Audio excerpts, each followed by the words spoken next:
Boa noite.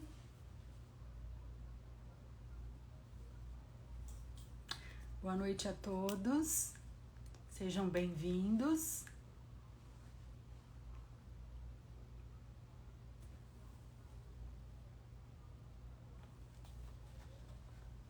Boa noite a todos. Por favor, me informem aqui se vocês me ouvem bem.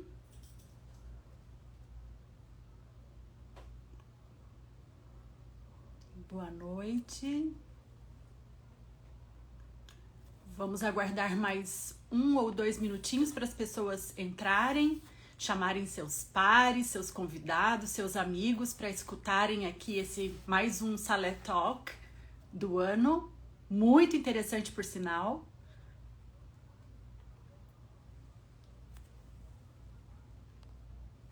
Quer dar um oi, doutora?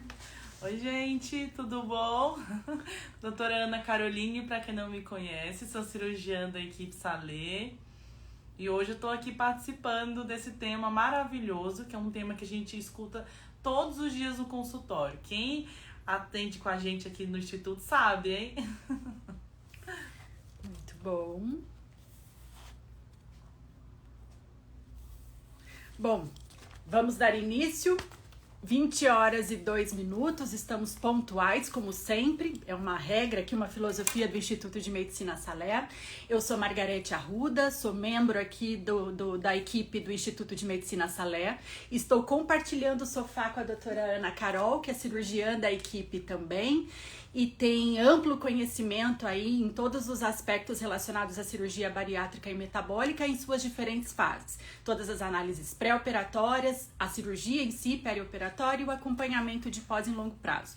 E ouvindo o pedido dos nossos pacientes, hoje a gente vai abordar um tema muito questionado em consultório, em ambulatório, que é a sexualidade, a libido, relacionada à cirurgia bariátrica e metabólica. Será que melhora, muda, fica inalterada? O que acontece, né, com esse assunto tão polêmico e que desperta o interesse de muitos pacientes? Nesse sentido, a gente convidou a doutora Renata Ribeiro, que é ginecologista, é médica ginecologista e formada em obstetrícia, ginecologia e obstetrícia pela UNB, tem pós-graduação em sexologia pela USP, é mestre em ciências médicas pela UNB, portanto tem um vasto currículo aí para discutir aqui com a gente sobre esse tema que tem tudo para ser enriquecedor e de muita qualidade. Portanto, quem está entrando, chamem aí, cliquem no aviãozinho, na setinha, convidem seus amigos, convidem os interessados para que façam parte, né, deste bate-papo e enriqueça aqui a nossa noite com informação de qualidade. Vou procurar a doutora para convidá-la. Um minuto, por favor.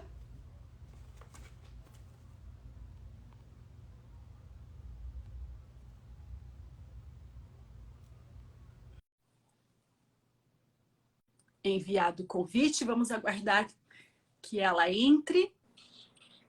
Olha Olá. ela. Olá, doutora Boa Renata. noite. Boa noite, tudo bem? Estão me ouvindo bem? Muito bem, muito Que bem. bom. Muito Doutora obrigada Renata, pelo convite. nós é que agradecemos a sua participação. É a primeira vez que eu converso com... Vou te chamar de você, se tudo bem. É a primeira vez que eu converso contigo. É um imenso prazer tê-la aqui conosco nessa noite. Eu gostaria de abrir esses primeiros minutos para que você se apresente, conte a sua história e a sua participação aí com relação à sexualidade em bariátrica. Isso, então. Eu fiz ginecologia, né? Me especializei em sexualidade em 2012, que eu acabei minha pós-graduação. E a área que eu mais exerço é sexualidade, principalmente sexualidade feminina.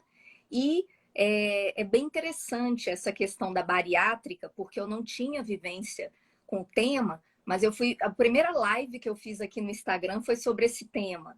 Então a doutora Helena me convidou e depois, por causa disso, várias seguidoras dela passaram a me seguir e perguntar muito. Então eu imagino que eu tenho muitas seguidoras também que já fizeram bariátrica ou têm interesse no tema. E assim eu acabei estudando mais sobre esse assunto, que eu acho também muito interessante.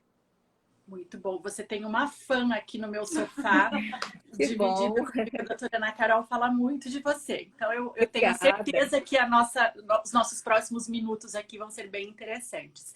Doutora, para começar aqui o nosso bate-papo, eu gostaria de lhe perguntar em que fase da vida se inicia a formação da sexualidade, desse assunto, tanto para homens quanto para mulheres?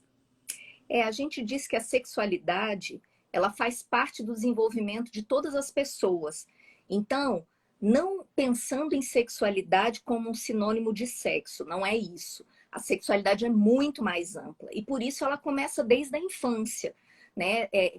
Também passa pela sexualidade o dar e receber carinho, dar e receber amor, o toque no corpo. Então, as sensações que o bebê tem, até quando amamenta, tudo isso envolve a sua sexualidade. A sexualidade de uma pessoa não começa na hora que ela tem a sua primeira relação sexual, ela começa em todo o decorrer da vida. Então, a partir das suas vivências, das suas experiências, do dar e receber amor, da relação com os cuidadores, com os pais, tudo isso está influenciado. E na pessoa adulta, a sexualidade está presente na forma de falar, de se vestir, de se portar, né, dos pensamentos, das fantasias. Então, é algo bem mais amplo do que só a vivência sexual, né? A sexualidade está presente em vários aspectos da vida e por isso ela é muito importante. E a libido, doutora? Qual é a definição de libido? A libido, ela pode ser definida como uma energia vital, como uma pulsão de vida. Ela não se restringe só à sexualidade ou ao desejo sexual. Que a libido sexual, a gente poderia pensar como desejo sexual, que é o que nos move a ter relações sexuais, né? Ou aos relacionamentos afetivos também. Mas a libido é um termo que é o que faz a gente sair da cama, as paixões, as motivações. Então, a pessoa ela pode canalizar a libido dela para atividades, por exemplo, prazerosas, como arte, o trabalho, um estudo, mas também ao sexo. Então, a libido é uma energia de vida, é o que faz a gente ter vontade de todo dia fazer alguma coisa, sair da cama, viver, motivações, né? O que nos move. E a libido sexual seria um sinônimo do desejo sexual, que é muito diferente. Não sei se eu já posso me adiantar, mas é um tema muito importante a gente falar da diferença do desejo, tanto em homens e mulheres, quanto em mulheres em relacionamentos novos e antigos. Porque a gente falar disso, nós já estamos respondendo algumas dúvidas muito comuns das mulheres. Porque o que acontece? O desejo da mulher muda. Quando ela começa a ter um relacionamento, é mais comum que ela tenha um desejo espontâneo. Então, aquela coisa de olhar para o parceiro e sentir a vontade de ter uma relação. Isso é mais comum no início dos relacionamentos.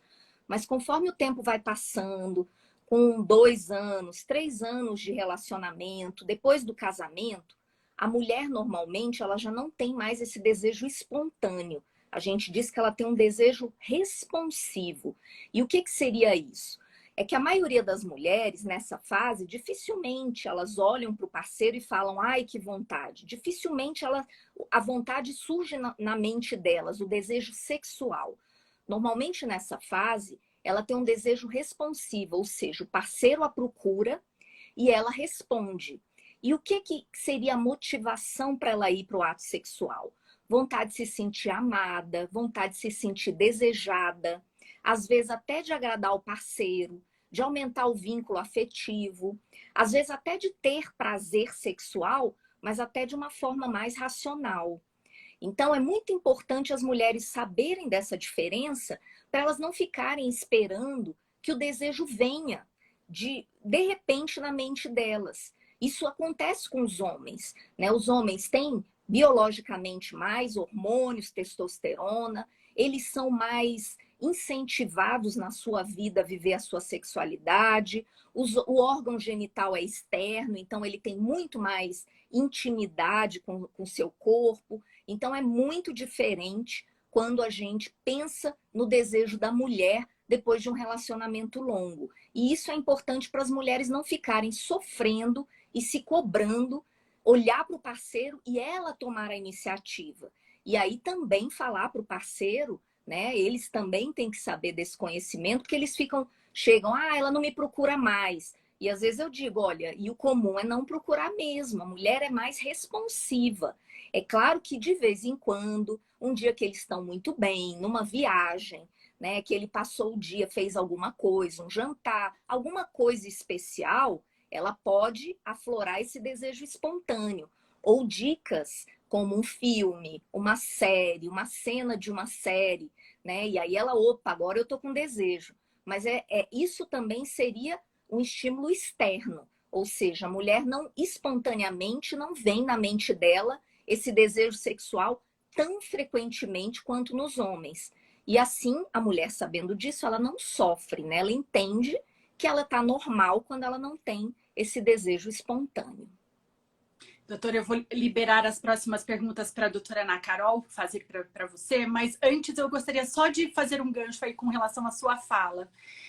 Você deixou bem claro na sua resposta, pelo menos para o meu entendimento, de que a libido está muito mais relacionada com a parte comportamental e do ambiente que a mulher ou o homem vivem, né, em si. A minha pergunta é: a idade influencia nisso ou não? Mulheres mais jovens tendem a ter mais libido ou não tem nada a ver? Existe em relação à idade fases específicas. Por exemplo, se a gente for pensar nos problemas sexuais mais comuns, numa fase bem precoce, quando a mulher está iniciando a sua vida sexual, a disfunção, o transtorno do orgasmo, a dificuldade de orgasmo é mais comum. A gente nem deve chamar de transtorno, porque, na verdade, ela ainda está numa fase de aprendizado, digamos assim. Então, a gente não deve nem dar um termo como um diagnóstico, uma patologia, não. Se uma mulher não tem estímulos adequados, a gente não pode dizer que ela tem um problema, ela não tem o conhecimento. Então, essa fase é mais comum a falta do orgasmo.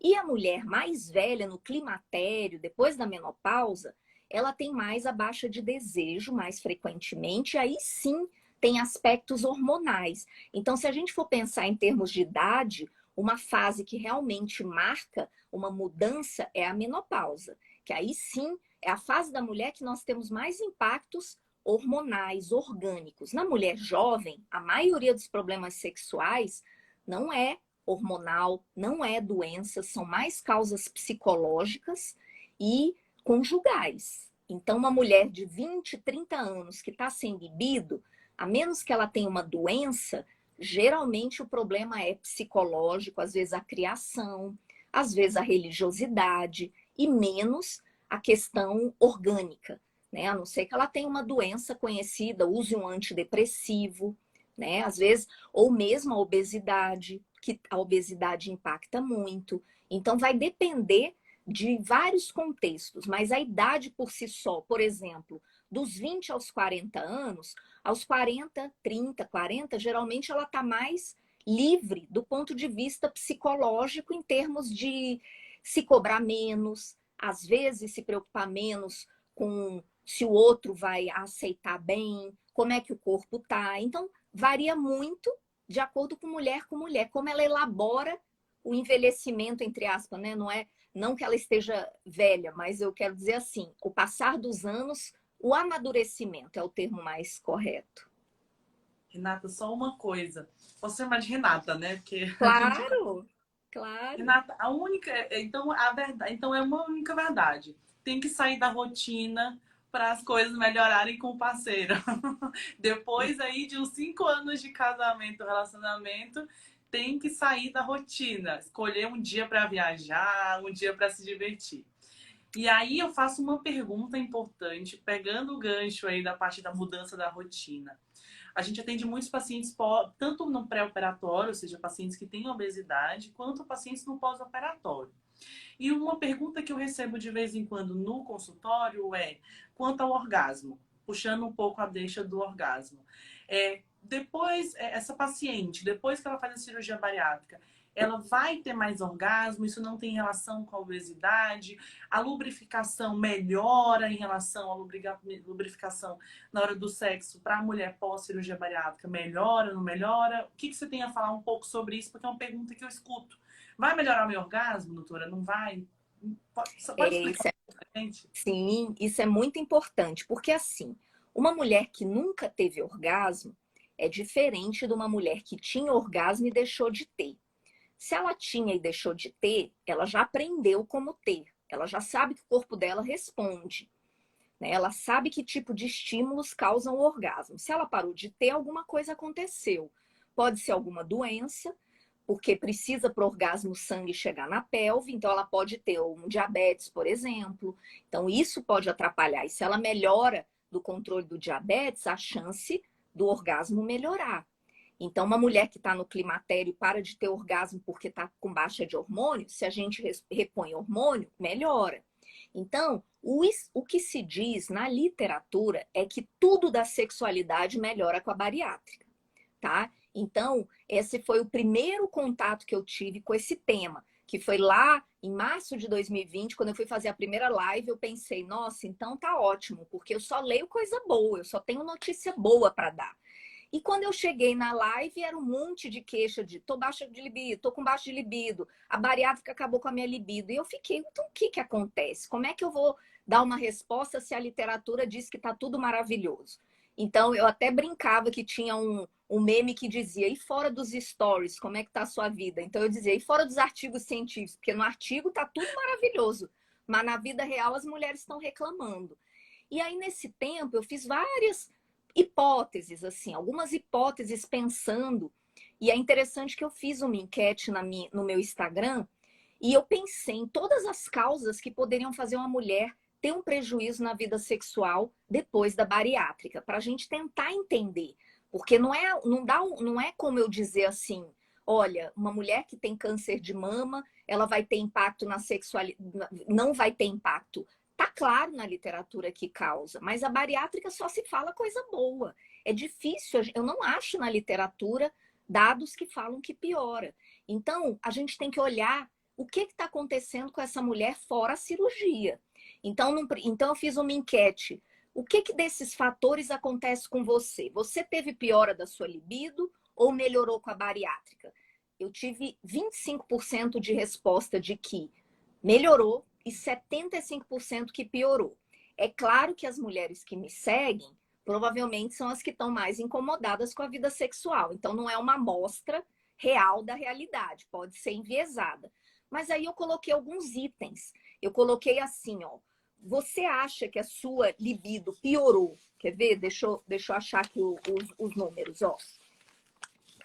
Primeiro fator, eu não perdi o peso que eu esperava e me sinto frustrada. 26 mulheres responderam isso. Então, você ter uma vida sexual ruim, ter uma expectativa que ela vai melhorar e ela não melhorou tanto, às vezes dá aquela frustração. Então, 26 mulheres responderam isso. Meu relacionamento piorou. 14 mulheres responderam. Então, é outra coisa. A bariátrica muda muito a vida, muda os relacionamentos. Tem homens que ficam com mais ciúme, né? Eu ouvi de uma cirurgiã bariátrica algo muito interessante, que às vezes aquela mulher cede muito na relação antes da bariátrica, e quando a autoestima dela melhora, ela começa a ter coragem de se colocar mais, o que não incomodava antes, né? A falta de estímulo, ir direto para a penetração, ou o exemplo que a cirurgião deu, o marido que fuma antes e ela sentiu o cheiro, antes ela aceitava, depois da bariátrica ela não passou a não aceitar. E às vezes ela esquece que ela aceitava antes, porque ela já não é mais a mesma mulher. Então, 14 disseram, meu relacionamento piorou. E isso é uma causa mais do que clara para a libido diminuir. Minha libido já era ruim, 30 mulheres. Depressão e antidepressivos, 30 mulheres. Nenhum dos fatores anteriores, 5. Então, você vê como eu consegui, ó, 105 mulheres responderam. Como todas foram se encaixando nesses itens. Então, nós podemos dizer que uma mulher que a libido piora, se perguntar, eu já tinha libido ruim antes? Será que eu estou frustrada com o resultado da bariátrica? Eu esperava que eu perdesse mais? Flacidez, eu estou com vergonha da flacidez e do meu corpo? Eu tinha que estar tomando os suplementos e não estou? Eu não estou fazendo tratamento adequadamente? Eu estou brigando mais com meu parceiro? Às vezes é aquele marido que antes da bariátrica, o casal ia para o McDonald's, os filhos adoravam, e agora essa mulher mudou o seu estilo e a família toda não está gostando, né? Às vezes aquele marido não mudou os hábitos. Então, se perguntar, em vez de pôr a culpa na bariátrica, perguntar o que mudou além da cirurgia, o que mudou na minha vida, né? E às vezes, um dado interessante é que um estudo mostrou, eles acompanharam as mulheres pós-bariátrica por 4 anos. E a melhora maior foi nos primeiros 3 anos, e depois caiu um pouco. Mas não significa que a bariátrica piorou depois de 3 anos, significa que ela melhorou e depois essa mulher voltou para o que era antes, se ela tem outros fatores, se ela está com depressão, né? 40% eu li num trabalho, 40% das mulheres num estudo que fizeram, olha, 40% das mulheres obesas usavam antidepressivo nesse estudo. O antidepressivo impacta muito. E aí a mulher tem que ter coragem de falar com o médico que prescreveu que ela está tendo esse efeito, porque tem antidepressivos que impactam menos. Então é tudo isso. Renata, só me recapitula, só um pouquinho. Então, o motivo do paciente ter uma baixa libido, ou seja, não ter melhorado esse libido no pós-operatório, está muito mais relacionado ao pré-cirúrgico, ou seja, a vida anterior que ela tinha com o parceiro, não é isso? Então, se ela tinha uma vida anterior com o parceiro ruim, ou uma vida anterior com o parceiro já está meio duvidosa, ou cheio de incerteza, então acaba levando isso para o pós-operatório e acaba justificando na cirurgia bariátrica a responsabilidade por essa mudança, pela falta de não ter mais nem interesse pelo parceiro. É isso, né? Pode, e também pode ser que ela tivesse uma vida sexual boa, mas ela se transformou, digamos assim, ela ressignificou a sua vida e o parceiro não está bem. Eu recebi já uma mulher uma vez que fez uma bariátrica e eu via na minha frente uma mulher linda, muito bonita, e ela só dizia que o parceiro reclamava que ela era melhor antes. Então, assim, uma mulher muito bonita, e eu não entendia, mas era um parceiro que passou a criticá-la sistematicamente. Então, aquilo teve um impacto. Ou realmente ele gostava mais como ela era antes, pode ser. Abusivo, então. Anteriormente, poderia viver um relacionamento abusivo, que ele não aceitava que ela melhorou, que tanto Exato. fisicamente como com a saúde, ela ficou mais visível para todos e ele se sentiu inferior a ela. Um relacionamento abusivo. Exato. Então, isso pode acontecer.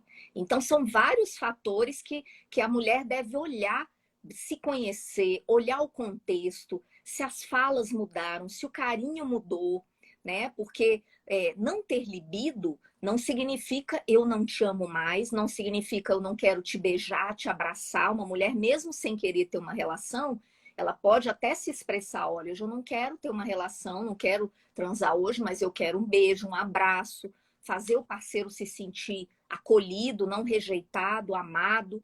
Então, é o momento de perguntar, peraí, eu não tenho libido, mas eu quero beijar o meu parceiro, eu quero abraçar, a gente tem carinho ou a gente está se estranhando? Porque aí pode estar aí a resposta dessa mudança, né? E aí esse alerta também, que às vezes a libido melhora, porque eu pego algumas mulheres que dizem assim, mas a minha libido piorou muito depois da bariátrica, só que ela tem 10 anos. Aí eu imagino, 10 anos, às vezes é a mulher que está no climatério. Então, quando você fica só fixo, que foi a bariátrica, você não sai do lugar.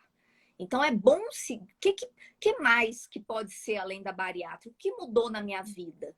Né? Eu tenho comorbidades, porque o diabetes piora a libido, né? E um dado muito interessante é que todas as mulheres nos estudos, a grande maioria melhorou a vida sexual, exceto as que tinham incontinência urinária. Então, perder urina na hora do ato sexual é algo que incomoda muito as mulheres. Então, é uma dica. Se essa parte, prolapsos, né? Se essa parte do assoalho pélvico tá ruim, é um alerta para dar uma fisioterapia, para dar uma atenção maior para essa área, né? Se perguntar, eu não quero estar ali na hora do sexo, o que está acontecendo que eu não estou querendo estar ali? Dói na relação? É porque eu nunca tenho orgasmo e eu saio frustrada? É alguma coisa que o meu parceiro faz que eu não gosto? Ele tem algum problema sexual que tá impactando em mim ter o prazer, ter o orgasmo? Então, também se fazer essas perguntas, não ficar só com a bariátrica piorou. Piorou por quê? O que que aconteceu depois? Né? Se digamos que todo mundo melhora com ela e eu piorei, por que que eu sou diferente? É interessante a pessoa se perguntar, não comprar um discurso que é isso e acabou, né? Exatamente. Os números que você apresentou aqui, que foram resultados aí das suas enquetes, eu acho que vai um pouco de encontro com o que a gente ouve em consultório, né? Em prática clínica, porque a grande maioria, pelo menos para nós, se mostra feliz, né? Satisfeito com os resultados relacionados a esse assunto, né? Melhora da libido. Talvez ela possam se abrir diferente para a psicologia, né? Na consulta com a psicóloga, que ela se sente mais à vontade para falar das suas mazelas e dificuldades. Por isso, o nosso reforço aqui de trabalhar o paciente bariátrico em transdisciplinaridade, né? Cirurgia associada a uma boa equipe de psicologia, uma boa equipe de nutrição, agora com a sexologia junto, né? Para que a gente possa sempre somar esforços e a partir daí ter melhores resultados. Doutora, entrando nesse assunto, eu queria falar um pouquinho mais de imagem corporal, que é tão forte e tão importante para o nosso paciente obeso ou ex-obeso. Né? O paciente bariátrico, mesmo que operado, ele nunca vai ser um paciente magro, ele vai ser sempre um corpo emagrecido. Né? Tem cicatrizes ali, tem pele, né? Flacidez. Como ressignificar, né? Transformar em positivo sinais da vida, como cicatrizes, né? E para que se tenha melhores resultados aí ao longo da vida. Isso, então.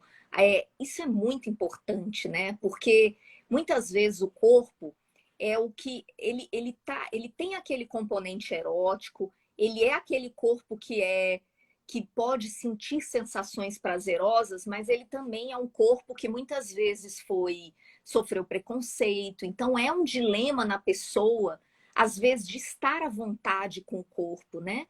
E eu sempre trabalho que a pessoa, muitas vezes, parceiros elogiam, a gente vê no consultório muitas mulheres com vergonha do seu corpo, mas isso não passa pelo outro. O outro elogia, o outro gosta. E quantas pessoas me dizem assim, gente, eu achava que eu estava gorda, ou eu achava que eu estava pior, e eu olho as fotos, eu estava tão bem. Por que que eu não vivi naquele momento que eu podia ter vivido?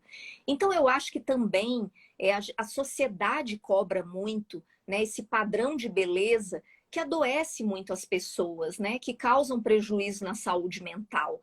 Então, assim, se alimentar também com informações, com literaturas, né?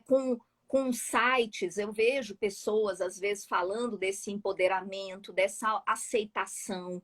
Então, a pessoa buscar sair de um lugar. Por que seguir determinadas pessoas no Instagram e não outras que falam sobre essa aceitação? Então, né, às vezes, um filme... eu não sei se vocês viram, deixa eu ver se eu vou lembrar o nome, eu acho um filme muito interessante, que é Sexy por Acidente. Eu não sei se vocês já viram esse filme. Ele é fantástico, porque ele fala de uma pessoa que ela sempre teve a margem, porque ela trabalhava numa agência de modelo, numa coisa como secretária numa agência de modelo, mas no subsolo não aparecia. E o filme fala que ela sofreu como se fosse um acidente, bateu a cabeça e ela se vê muito bonita, mas ela não mudou em nada. E a forma como ela age muda o olhar de todo mundo para ela. Então ela não mudou, mas ela tinha uma autoestima tão elevada porque ela achava que ela estava diferente. Então é um filme muito interessante para a gente olhar isso. O que que você transmite para as outras pessoas? Porque às vezes o que você passa você recebe. Se você está toda hora com seu parceiro, preocupada, encolhendo a barriga, pensando que não está bem, ou não ouvindo os elogios que muitas vezes ele faz, ou a aceitação, será que esse parceiro tem um corpo tão perfeito assim para você se colocar nesse lugar de não aceitação? Então, pensar que o sexo não é para o corpo perfeito, né? Eu vi outro dia uma postagem que mostrava uma mulher muito bonita e perguntava assim: quantas pessoas você conhece com esse corpo na vida real, pessoalmente? Quer dizer, são padrões fora da realidade. Então, as pessoas pensarem que o sexo é muito importante, né? Que todo o corpo pode ser erotizado, ter sensações prazerosas. E se uma mulher vai para o sexo só pensando na estética, ela não se concentra, ela não percebe os beijos, os toques, o que é dito, ela perde muita coisa. E às vezes ela não chega ao orgasmo porque ela está distraída de sensações prazerosas. Então, assim, é se colocar nesse lugar de eu tenho direito, eu não estou no sexo só para agradar o outro, eu também tenho esse direito, e buscar essa sexualidade, né? Às vezes a gente trabalha para quem tem qualquer dificuldade ou quer aprimorar objetos eróticos, então é se colocar nesse lugar de eu também tenho direito a ter o prazer. Não tem nada de errado em eu buscar uma vida sexual melhor. Eu tenho esse merecimento. E é uma mudança de olhar assim, e que às vezes é aos poucos, né? Eu tenho uma dúvida, Renata, que às vezes eu percebo isso no consultório. O paciente vem na consulta de pré-operatório, às vezes, ou na consulta, ela tenta introduzir o assunto comigo, a gente conversa, porque geralmente a gente que é mulher acaba entendendo as outras mulheres também. Então, acaba saltando o assunto da sexualidade. Mas uma dúvida que a paciente sempre me pergunta também: em que momento eu devo procurar um profissional para saber se o que eu estou tendo no pós-operatório, por exemplo, é o normal de sexo ou de libido? Em que momento não é normal para o paciente? Então, se eles qual momento ele deve procurar ajuda, seja da equipe transdisciplinar, ou ele falar, não, eu tô doente, eu tenho algum problema, eu vou atrás da equipe transdisciplinar, será que é alguma deficiência de vitamina? Será que tem relação a deficiência de vitamina? Então, em que momento esse paciente deve procurar para ele achar o que está anormal na vida dele, Uhum. na vida sexual? Então, em termos de classificação, a gente considera que uma pessoa tem um problema sexual quando ela tem uma queixa recorrente, persistente, por mais de 6 meses. Porque antes de 6 meses, alterações pontuais da vida podem causar problemas. A gente tem que lembrar que 40% das mulheres têm queixas sexuais, sem ter feito bariátrica, sem ter obesidade. Então, é uma queixa comum. E o que vai fazer a gente não sair tratando todas as mulheres é dar um tempo. E se estipulou 6 meses, um prazo bom, né? Então, a mulher pós-parto também vai passar por esse período. Então, é a fase de adaptação, né? Essa mudança. Por mais que a gente não veja alterações relacionadas nos estudos, existiria uma causa, uma justificativa para a mulher. Se a gente for pensar em termos hormonais, na obesidade a mulher tem mais testosterona e depois da bariátrica isso cai. Porém, a mulher, diferente do homem, ela não tem impactos tão observáveis em termos de hormonais como os homens, né? Eu já vi trabalhos, por exemplo, que uma mulher, outra situação que a mulher tem a testosterona mais alta, além da obesidade, é a síndrome do ovário policístico. E eu vi um estudo que pegava mulheres que tinham síndrome de ovário policístico severa, tinha aumento de pelos, tinha acne, e quando elas usaram anticoncepcional que diminuía a testosterona, que teoricamente a libido devia diminuir, aumentou. Por quê? Porque elas tinham melhora nos pelos, na pele, a autoestima melhorou. Então, a mulher não é só hormônio, mas se for pensar, se é uma mulher que percebia a ovulação, que ela percebia o desejo na fase da ovulação, ela pode perceber uma mudança depois no pós-operatório. Mas aí o que poderia acontecer é ela entrar mais no desejo responsivo em vez do espontâneo, mas não um desejo inibido. Então, é sempre essa pergunta: mudou alguma coisa? Se a bariátrica melhora, o que poderia ter piorado? Claro que assim, em termos de suplementos, vale a pena estar tudo ajustado, né?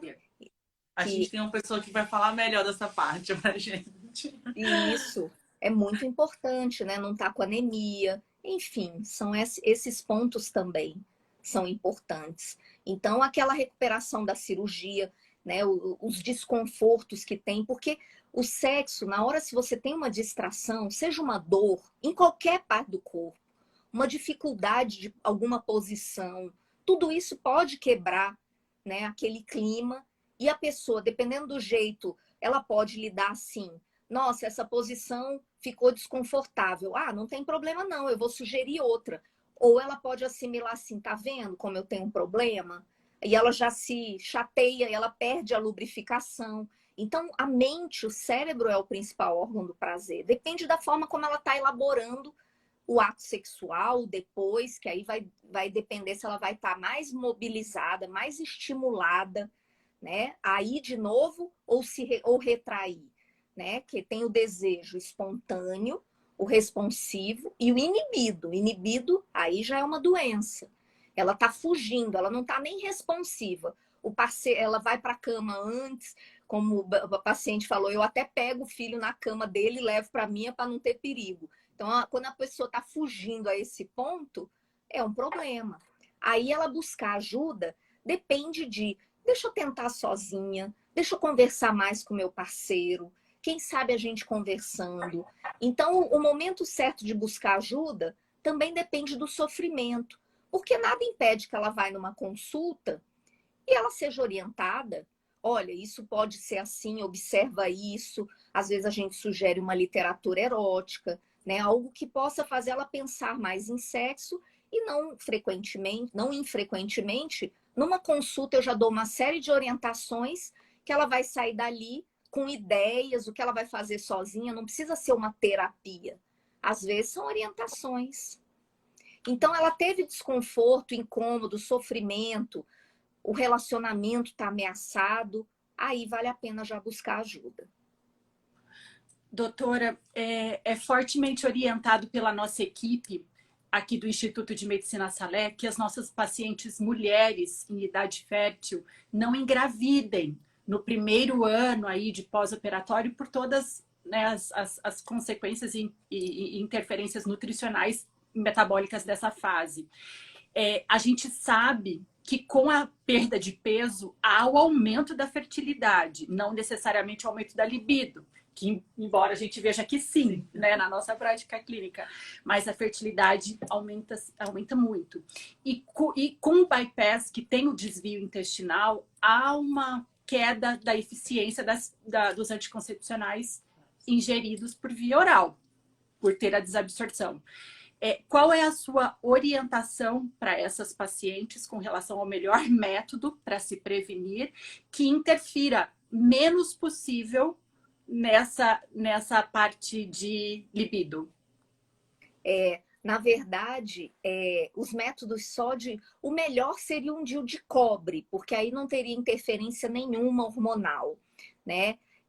Os estudos não mostram tantos impactos dos métodos de progesterona, que é o DIU, né? O Mirena, o Implanon, que é o método de implante, né? Então, esses seriam os métodos que menos impactam. E os que mais impactam negativamente são os anticoncepcionais mesmo, com estrogênio.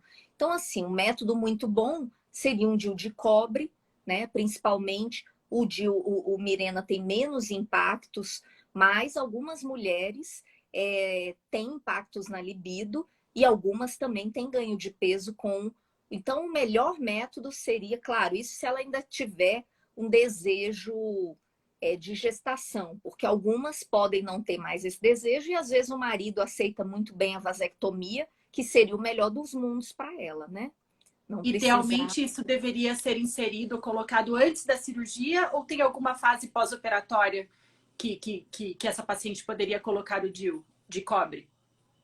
Qualquer momento, pode ser antes ou pode ser depois, a qualquer momento, né? Ela pode pôr antes, se ela já quer se preparar, né? Observar como é que vai ser o padrão.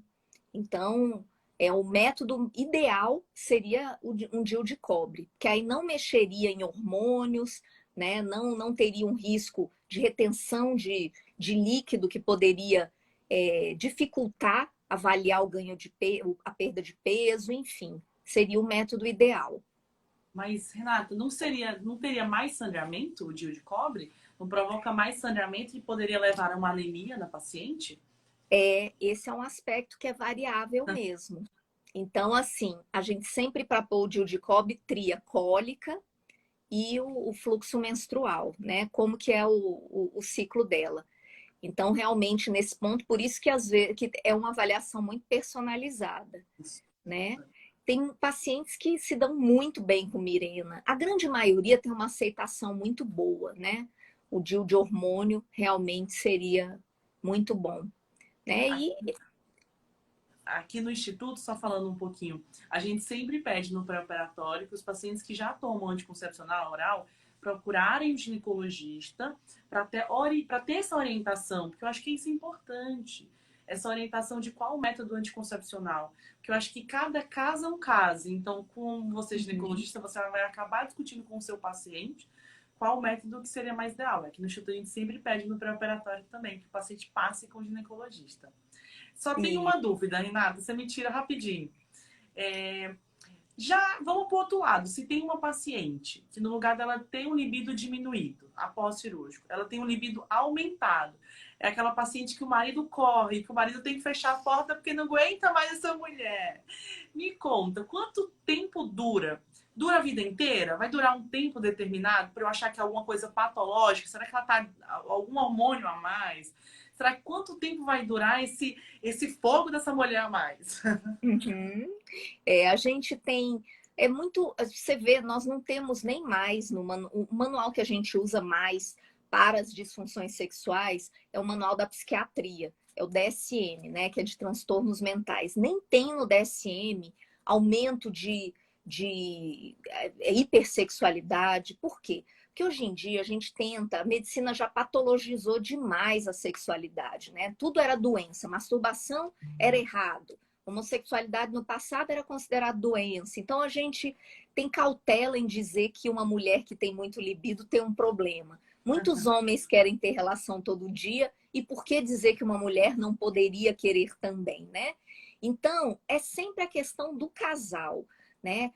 Eu não diria que um homem, por exemplo, que quer ter relação todo dia, e uma mulher que quer uma vez por semana, um dos dois tem problema sexual. Eu diria que eles são diferentes, é uma inadequação sexual. Então, essa mulher que tem um desejo, não há problema se isso não gera sofrimento na sua vida. O que a gente considera patológico? É uma mulher que deixa de trabalhar para transar, para se masturbar, que fica vendo pornografia, que fica até de noite, tarde, isso atrapalha a sua vida. Então, do mesmo jeito que existem homens que têm compulsão sexual, eles têm prejuízos na vida. É quando isso é um vício. Imaginar, igual um vício em drogas, a pessoa tem um vício em sexo. Então, isso pode atrapalhar a sua vida. É nesse momento que a gente vê e classifica como um problema. Isso está causando prejuízo na sua vida de alguma forma? Você deixa de estudar, de trabalhar para ter relações sexuais, para se masturbar com frequência? Pessoas que têm que ir no trabalho vão para o banheiro se masturbar, então isso é um problema. Agora, se não, pode acontecer dela estar normal, ela não tem um problema, ela tem um desejo mais, não diria aumentado para não parecer que eu estou julgando, ela tem um desejo, né, normal para ela. E aí o parceiro não corresponde.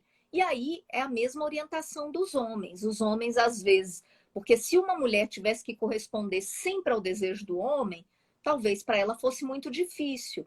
Então, o homem pode recorrer à masturbação e a mulher também.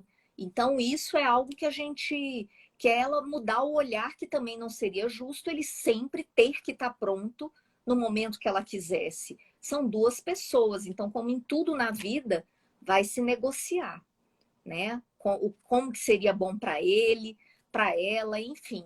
E às vezes ela vai investir no autoerotismo, na masturbação, ter o seu prazer.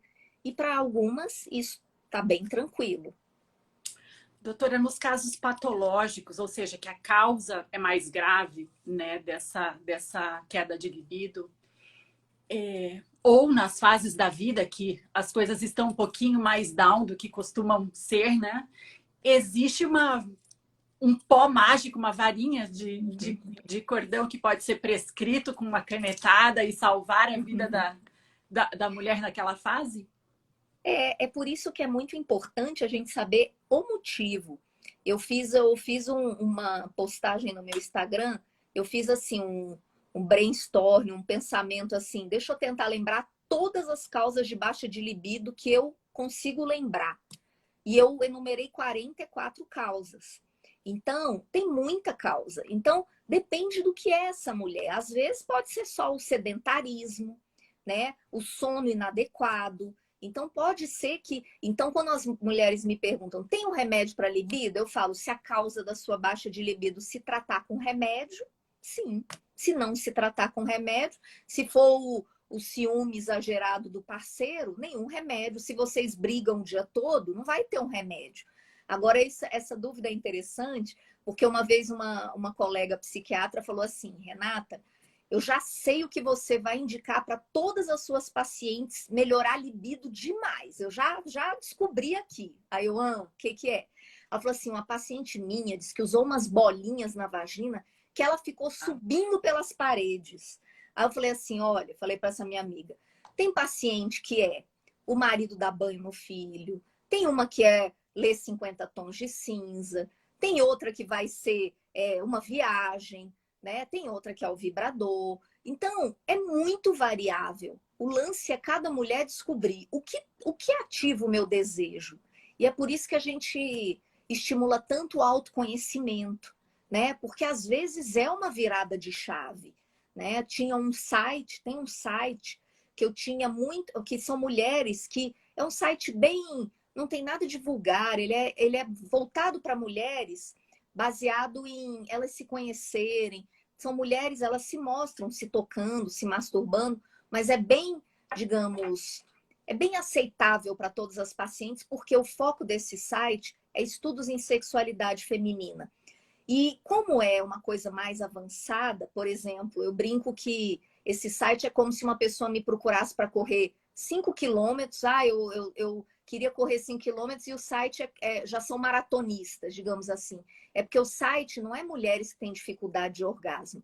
Esse site é mulheres que estão fazendo coisas para ter orgasmos mais potentes. Chama OMG Yes, né? Oh My God Yes. Então, é uma assinatura que lá você tem vídeos de sexualidade feminina. E uma paciente minha que estava meio emperrada na terapia, ela viu esse site e tem uma virada de chave. Falou, olha, eu não me toco porque eu tenho meus tabus.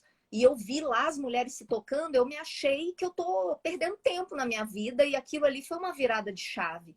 Então, existe o pó mágico, a varinha, o que vai dar essa virada de chave em cada mulher, né? Então, às vezes, alguma coisa acontece na vida que ela vai dar essa virada de chave. Eu já encontrei até casos assim, a mulher não queria fazer a terapia sexual, tal, e um dia, porque essa mulher tinha muita dor na relação, e o tratamento da doença dela, o vaginismo, envolvia dilatadores. Então, era um tratamento que ela precisava colocar dilatadores. E ela não queria fazer, desistiu. Um dia, ela se apaixonou por outra pessoa que não era o marido dela. E aí ela falou, e agora? Eu não consigo ter relação, meu marido me aceitou desse jeito. Mas e se eu um dia separar dele? Aí ela fez o tratamento. Então, às vezes, depois ela voltou para o marido, viu que aquilo era uma fantasia e aí quis ter filho, enfim. Às vezes acontece alguma coisa na vida da pessoa que dá essa virada de chave. Mas às vezes, infelizmente, não é uma coisa que acontece ao acaso, é algo que ela vai ter que buscar. Ela vai ter que investir na vida sexual. Então não adianta pôr a vida sexual num piloto automático. Agora eu casei, eu não preciso fazer mais nada. Então um casal que às vezes pensa assim, às vezes acontece dos dois se desconectarem. E às vezes a pessoa percebe que ela sofre por motivos bobos. Por exemplo, algumas pacientes minhas dizem, o sinal que o nosso casamento estava horrível é que a gente marcava o sexo, o dia do sexo. Eu falo, olha, para muitos casais, isso é maravilhoso. O que é para você? Porque qual o problema se você tem medo de ir para casa, medo de ir para a cama e ele te procurar, por que não ter um dia que você vai passar o dia? Às vezes vocês vão trocar mensagens, né? Ou românticas, ou mais sexuais.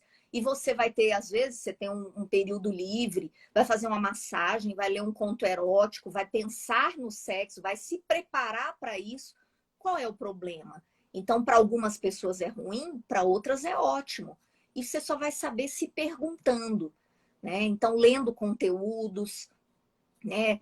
Eu tenho postagens de literatura erótica, às vezes, deixa eu achar um livro que tenha a ver comigo, né? Que não seja muito para mim, se é uma mulher que é mais religiosa ou mais puritana, por exemplo. Tem livros para todos os tipos todos os tipos de mulher. Então, às vezes, é uma busca ativa. É a pessoa, peraí, deixa eu ver como que eu vou fazer para melhorar isso. E não esperar as coisas acontecerem. Né? Achar só o remédio mágico que muitas vezes não vai ter. Exatamente. Doutora, e pela sua prática clínica e busca aí fazendo pesquisa científica, existe algum nutriente, já que isso é um assunto tão ligado ao nosso, à nossa especialidade, né, que é cirurgia bariátrica, todos recebem prescrição de suplementação para cirurgia bariátrica, não necessariamente relacionada, né, com tanta preocupação com a libido.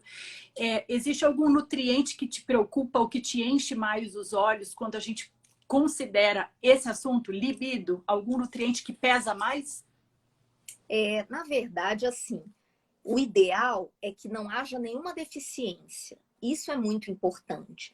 Então, quando a gente pensa em alimentos ou nutrientes para melhorar a libido, infelizmente a gente não tem essas respostas por uma razão muito simples. Não se faz muita pesquisa com fitoterápicos, né? Porque a gente tem vários de ouvir falar, tríbulos, maca peruana, mas cadê os estudos de boa qualidade para a gente ter uma conclusão? Não tem. Infelizmente, a gente sabe que estudos bem feitos da indústria farmacêutica têm interesses econômicos no sentido de fazer até. Não vou dizer que o resultado é enviesado, eu vou dizer que precisa que alguém tenha o interesse de investir naquele estudo. Então, muitos desses produtos mais naturais, como tríbulos, a gente tem pesquisa com 30 pessoas. Isso é difícil de concluir alguma coisa, né? Então, a resposta é, melhora? Não sei, não temos como saber. Pode ser que sim, pode ser que fazendo um estudo grande mostre que sim.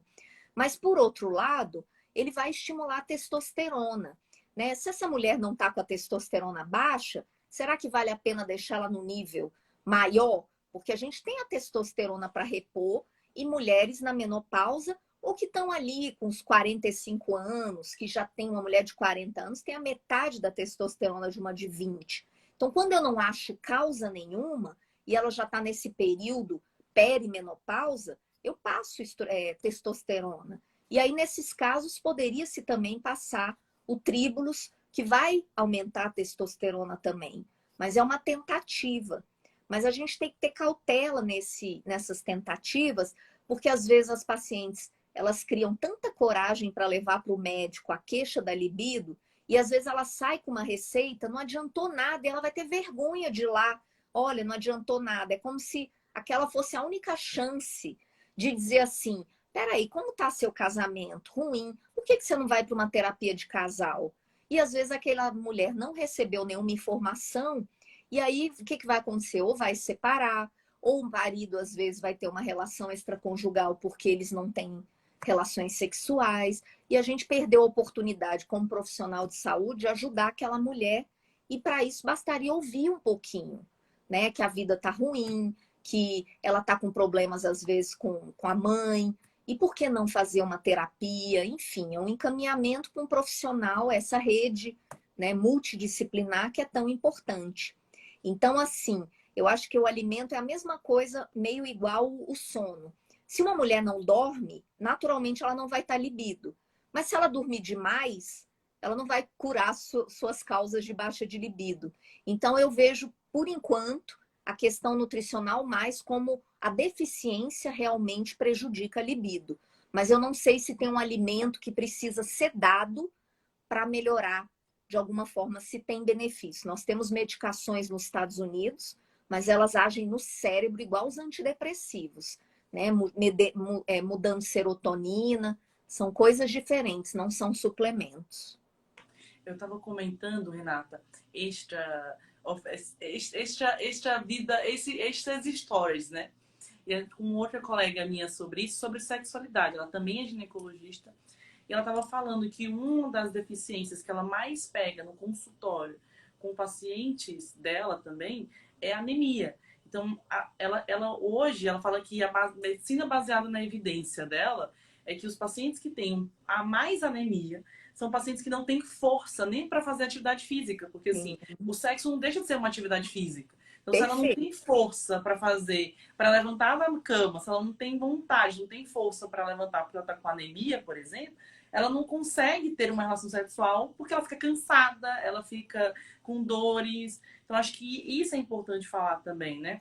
É importante que o paciente use as medicações polivitamínicos, que a gente sempre pede, passados pela equipe transdisciplinar, que é fundamental, para que isso também tenha uma melhora da qualidade de vida dela sexual também, né? Com e certeza. Que a parte da vitamina não é só ruim para outros órgãos, para outras coisas, mas também para a vida sexual, essa não reposição de vitamina pode também ocasionar uma diminuição da vida sexual. O corpo tem que estar funcionando bem, né? Tanto a saúde física quanto a mental. Também, se ela não tem energia para sair da cama pelo ânimo, né?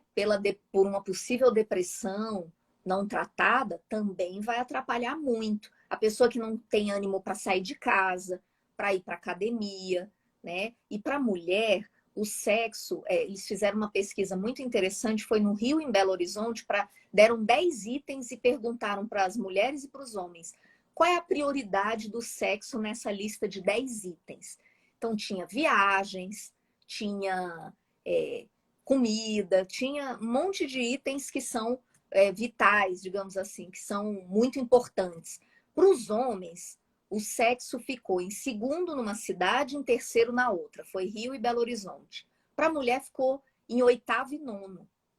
Então, você vê como que para a mulher o sexo é menos prioritário que para o homem. Eu diria que para a mulher, o sexo concorre com lazer. A não ser que ela esteja tentando engravidar, que aí o sexo tem uma finalidade em si, a mulher faz tanta coisa, ela é tão multitarefa, que o sexo vai concorrer com eu quero ir para o shopping ou eu quero fazer sexo? Eu quero ir para a casa dos meus parentes? Então, vai ser algo que vai concorrer com o lazer. Então, uma mulher que também só vive para trabalho, que não se dá momentos de lazer, corre mais o risco de não ter libido, nem quando o parceiro procura. Então, é a hora deixa eu olhar melhor para a minha vida. Eu preciso ter momentos de lazer, né? Que o sexo seja um momento com tranquilidade, não quando está caindo de sono. Né? Quantos casais não se acertam porque o homem quer à noite, a mulher de manhã e vice-versa? Então, o casal tem que conversar. Então, tudo isso afeta. Muito bom. Doutora, a gente está concluindo aí 1 hora de conversa. Para mim, foi uma conversa grandiosa, eu aprendi muito, foi muito bom lhe ouvir. Eu gostaria de agradecer a sua participação aqui no nosso Instagram, nessa live. E para a gente concluir, eu vou deixar essa live salva, porque eu acho que tem muita informação de qualidade. Vou marcar o seu arroba do seu Instagram para os interessados que façam contato, né, e possam esclarecer as dúvidas. E que, para a gente concluir, vou abrir aqui para a doutora Ana Carol fazer 1 minuto de conclusão sobre a visão dela do assunto dentro da especialidade dela, que é cirurgia, né, cirurgia bariátrica, e como você relaciona o assunto. E depois transfiro para a senhora para concluir aí sobre a parte da sexologia. Doutora, por favor. Eu vou falar um pouco, acho que a Renata também vai falar mais ou menos parecido. O que eu observei hoje com a live foi uma coisa que eu já observo na nossa vivência. Eu acho que assim como os outros cirurgiões bariátricos também percebem isso. É o que você falou. O fato dele ter uma relação ruim anteriormente, ou muitas vezes, antes de fazer a cirurgia bariátrica, acaba levando isso para o pós. E outra coisa importante, a parte física do paciente. O paciente que está perdendo peso, ela fica muito mais animada, ela quer se abrir para o mundo, e muitas vezes o parceiro não quer. E o mais importante, eu acho que quando o paciente chega com a causa de com essa queixa para mim de baixa libido, eu automaticamente, eu acho que o fato de ser cirurgião ser muito certinho, o cirurgião gosta de coisa matemática. Então, eu sempre olho os exames, porque eu acho que também sempre a gente tem que ver que esse paciente que realizou a cirurgia bariátrica é um paciente também que precisa de cuidados nutricionais para ver a parte da reposição de vitaminas, será que está fazendo direito à reposição, será que está fazendo atividade física? E isso está muito relacionado. Os pacientes que passam no consultório e que eu vejo realmente que tem uma baixa de libido, vamos dizer que pelo menos uns 10 a 15%, quando a gente olha os exames laboratoriais, tem faltando alguma deficiência de alguma vitamina. E a mesma coisa, ou não está fazendo atividade física, ou não está passando com a psicóloga, porque eu acho que isso é uma coisa importante. Não tem aquele vínculo, não pegou ainda aquele vínculo com o seu psicólogo. Então, eu acho que quando tem um baixa de libido no nosso consultório, a gente sempre vê os exames, mas também vê o lado pessoal do paciente. Não é só o exame, mas também o paciente de maneira geral. Mas sem descartar também a parte patológica, que a gente acaba fazendo de imediato quando o paciente procura a gente. Não sei se acontece com você, mas foi muito importante para a gente da cirurgia ouvir esse seu lado, até para a gente poder orientar o paciente bem no pré-operatório e no pós-operatório, quando eles vierem com queixas sobre a sexualidade. Acho que foi muito interessante. Renata, parabéns. Obrigada. Então, o que eu deixaria exatamente indo por essa linha também é que as pessoas invistam na vida sexual. A sexualidade é algo muito importante na vida e ninguém precisa se acomodar tendo uma vida sexual ruim. E às vezes a pessoa que já está vivendo uma dificuldade sexual antes da cirurgia, às vezes, se ela vai programar para um período mais para frente, ela pode já olhar com cuidado maior para essas dificuldades. E às vezes é uma conversa com o parceiro, às vezes uma dica, olha, eu assisti uma live, falou sobre isso, por que a gente não conversa um pouco, né? Como que a gente poderia fazer para melhorar? Então, às vezes, uma conversa, para alguns pacientes já me falaram, uma conversa já mudou tudo. E acontece.